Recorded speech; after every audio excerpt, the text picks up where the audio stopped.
నమస్తే అండి. నేను మీ భవానీ కుస్మాని. నేను బాగున్నాను. మీరు బాగున్నారనుకుంటున్నాను. అందరం బాగుండాలని ఆ భగవంతుడిని వేడుకుంటూ ఈరోజు మళ్ళా ఒక టాపిక్‌లోకొచ్చానండి. ఈరోజు గూడాను కొత్తగా పెళ్ళైన అమ్మాయిలు, అబ్బాయిలు కొత్తగా కాకపోయినా కొంచెం వయసులో చిన్న పిల్లలుంటారు గదండీ! అప్పుడే పెళ్లి చేసుకొని చిన్న బిడ్డలు ఇట్లా ఉండేవాళ్ళందరికీ గూడా ప్రతి ఒక్కరికి పనికొస్తదండి ఈ విషయం. అందుకని ఆ విషయం గురించి నేను నా కంటితో చూసిన అనుభవాన్ని మీకు ఈ విధంగా చెప్తాను. అమ్మాయిలు గానీ, అబ్బాయిలు గానీ కాస్త ఫస్ట్‌లో పెళ్లి చేసుకున్న కొత్తల్లో అత్తగారింట్లో ఇమడలేకపోతారు. ఎందుకంటే వాళ్ళ అత్త, ఆడబిడ్డలు, తోడికోడళ్ళు వీళ్ళతో సరిగా ఉండకు, లేకపోతే కొత్త వల్ల వీళ్ళు భయపడిపోయి వాళ్ళతో సర్దుకోలేకపోవడం వల్లో ఇట్లా రకరకాలుగా వాళ్ళు సఫర్ అవుతుంటారు. ఆ సఫర్ అయినప్పుడు వీళ్ళేం చేస్తారంటే పుట్టింటి వాళ్ళకి చెప్పుకుంటారు ఈ మాటలు. పుట్టింటోళ్ళు అందుబాటులో లేరనుకోండి, ఇరుగు పొరుగుకి చెప్పుకుంటారు. ఆ మనసులో భారం కాస్త దిగిపోద్ది కదా. కాకపోతే మనసులో భారం అయితే దిగిపోద్ది కానివ్వండి, అది ఫ్యూచర్లో మన మీద ఎఫెక్ట్ పడుద్దండి. ఎందుకంటే ఇప్పుడు నేను ఈ మధ్య చూసిన ఒక విషయం ఏంటంటే, ఒక ఆమెకి భర్త చనిపోయాడు. భర్త చనిపోయినప్పుడు ఆమె అంతకుముందు వాళ్ళ భర్త ఎప్పుడు ఆమెని కోప్పడేది, కొట్టేది, తిట్టేది, రచ్చలు చేసుకునేది ఇట్లా ఉండేది వాళ్ళ జీవితం. ఇట్లా ఉండేటప్పుడు వాళ్ళ ఈ విషయాలు ఇంటి వాళ్ళకి తెలుస్తాయి కదండి. ఒక్కొక్కసారి కళ్ళ ముందు కూడా చూస్తారు వాళ్ళు. వాళ్ళని గొడవ పెట్టినప్పుడు వాటేటప్పుడు. కానీ ఎప్పుడు 24 గంటలు కొట్టుకోరు కదండి. కాకపోతే ఎప్పుడో ఒకసారి అట్లా జరగద్ది అనుకోకుండా వాళ్ళు చూస్తారు. లేకపోతే వీళ్ళే చెప్తారు, ఇట్లా నన్ను బాధ పెట్టారు అని చెప్పని. ఇలాంటి జరిగినప్పుడు వాళ్ళకేమవుద్దంటే ఆ పుట్టింటి తరపు వాళ్ళకి మనసులో పడిపోద్ది. ఈ అమ్మాయి విషయం కానీ, అబ్బాయి విషయం కానీ, అబ్బా మా అల్లుడు మా బిడ్డని ఇట్ట అల్లాడిస్తున్నాడు అనని. ఇక ఆడబిడ్డలు కూడాను రాక్షసులు అన్న పేరు వాళ్ళకి వస్తుంది. ఇట్లాగా ఉన్నప్పుడు ఈ ఈ కొన్నాళ్ళు కాలం గడిచిపోయినాక ఒక 30-40 సంవత్సరాల జీవితంలో వాళ్ళ భర్త చనిపోయాడండి. ఆ చనిపోయిన దాని గురించి నేను ఆ విషయాన్ని బట్టి ఇది చెప్తున్నాను. ఎందుకంటే ఆ భర్త చనిపోయాడు. ఈ లోపల వీళ్ళు అడ్జస్ట్ అయిపోయి ఉంటారు, పిల్లల్ని కనుంటారు, పెద్ద చేసుంటారు, పెళ్ళిళ్ళు చేసుంటారు. ఇంత జరిగింది ఈ జీవితంలో. కానీ ఎంతో కొంత అనుకూలంగా లేకపోతే వీళ్ళు ఈ జీవితాన్ని ఎక్కడి దాకా లాక్కురాలేరు కదా. కానీ అతను ఒకవేళ ఆ అమ్మాయి కానీ ఒక్కొక్కరికి ఎవరికైనా కూడానండి కాస్త గొడవలు లేకుండా కాపురం ఉండదు, మాకు గొడవలే లేవు అని అంటారంటే అది అబద్ధం అండి. ఖచ్చితంగా గొడవలు ఉంటాయి, ప్రతి ఒక్కరికి ఉంటాయి. ఆ గొడవల్ని ఒకసారి ఉన్నట్టుండి చూసినప్పుడు అది మనసులో నాటుకుపోద్ది. తర్వాత మరీ ఈ ఆడపిల్ల వచ్చి పుట్టింటోళ్ళకి చెప్పుకున్నప్పుడు చాలా బాధేస్తుంది పుట్టింటోళ్ళకి. అరే మనం అపురూపంగా చాక్కున్నామే మన బిడ్డని, ఇట్లా అత్తగారింట్లో వీళ్ళు అల్లాడిస్తున్నారు, బాధ పెడుతున్నారు అని వీళ్ళు అనుకుంటారు కూడాను. అట్లాగే కాని రాకుండా అబ్బాయిలు చాలామంది సఫర్ అయ్యే వాళ్ళు ఉన్నారండి భార్యల వల్ల. వాళ్ళు చెప్పుకోలేరు, కక్కలేరు, మింగలేరు, ఏడవలేరు. వాళ్ళకి దేవుడిచ్చిన శాపం అది. ఎందుకంటే ఆడవాళ్ళన్నా ఏడ్చి వాళ్ళ కష్టాలను తీర్చేసుకుంటారు, ఎవరికన్నా చెప్పి తీర్చుకుంటారు. మగవాళ్ళు ఎవరికన్నా చెప్తే మన పొరుగు పోద్దేమోనని వాళ్ళు చెప్పుకోరు. ఇట్లా రకరకాల సమస్యలు ప్రతి ఒక్కరికి ఉంటాయి, ఆడవాళ్ళకి మగవాళ్ళకి. ఈ మానవ జన్మ అన్నాక కష్టం లేకుండా ఎవరికి ఉంటుందండి? ఉంటుంది. ఈ నేను చూసిన విషయం ఏంటంటే ఆమె భర్త చనిపోయాడు. చనిపోయాక మామూలుగా మనం ఎవరినైనా తెలిసిన వాళ్ళు ఉంటే పలకరిస్తాం కదండి.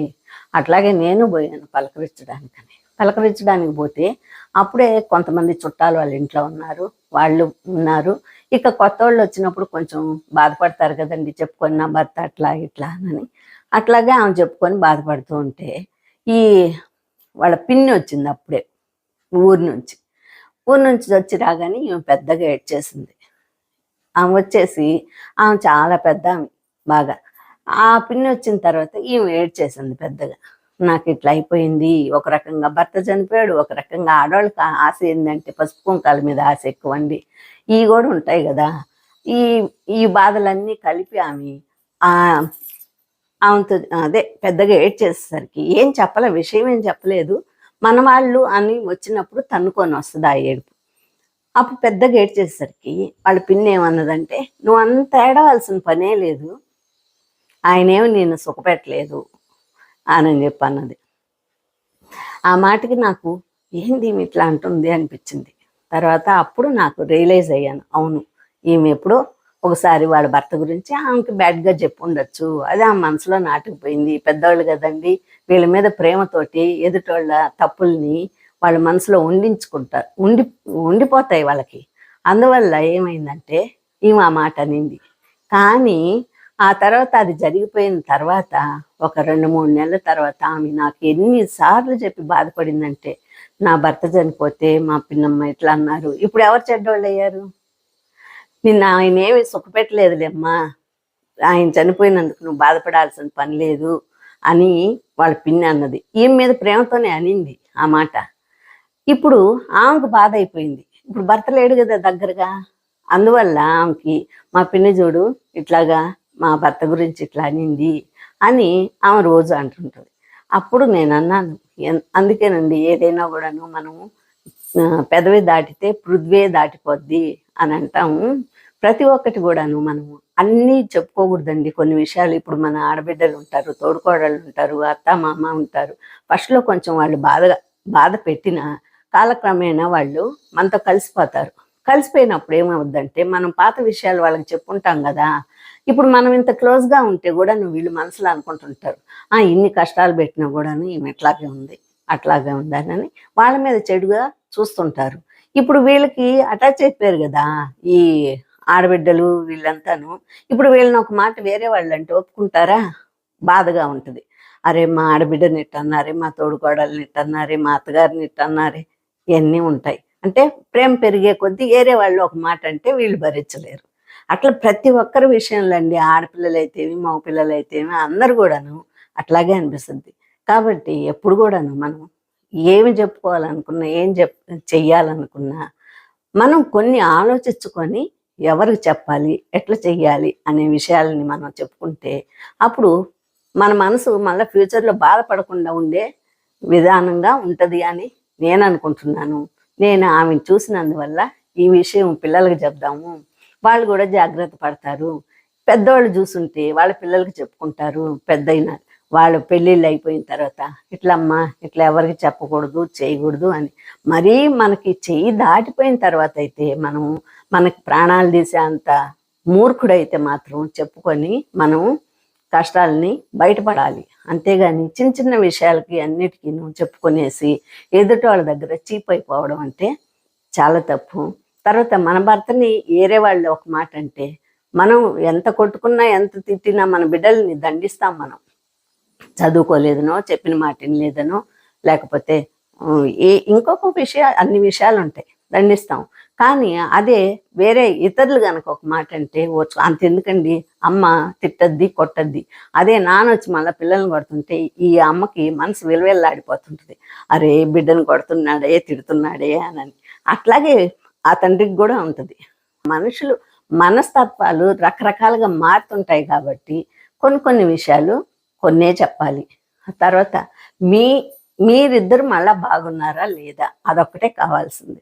మీరు బాగున్నారనుకోండి, కష్టం వచ్చినప్పుడు వెంటనే చెప్పేయడం, సుఖం వచ్చినప్పుడు వెంటనే చెప్పేయడం రెండు కూడాను మంచిది కాదు. ఎప్పుడు ఏది చెప్పాలో అప్పుడు మాత్రమే చెప్పాలా. మన శృతి మించిపోయింది అంటే మన చేయి జారిపోయింది పోతుంది అన్న భయంతో ఉన్నప్పుడు మాత్రమే అన్ని విషయాలు చెప్పుకోవాలి. తల్లిదండ్రులకు చెప్పుకొని వాళ్ళ కష్టానికి పరిష్కారం వీళ్ళు తీర్చుకోవాలి. అంతేగాని ముందుగానే చెప్పేసి తర్వాత ఫ్యూచర్లో ఎవరో ఒక మాట అన్నారని చెప్పని బాధపడకూడదండి. అందుకని ఈరోజు ఈ విషయం మీకు చెప్దామని మేము ముందుకు వచ్చాను. ఈ రోజుకైతే నా వీడియో ఇంతేనండి. మళ్ళా ఒక వీడియోతో మీ ముందుకు వస్తాను.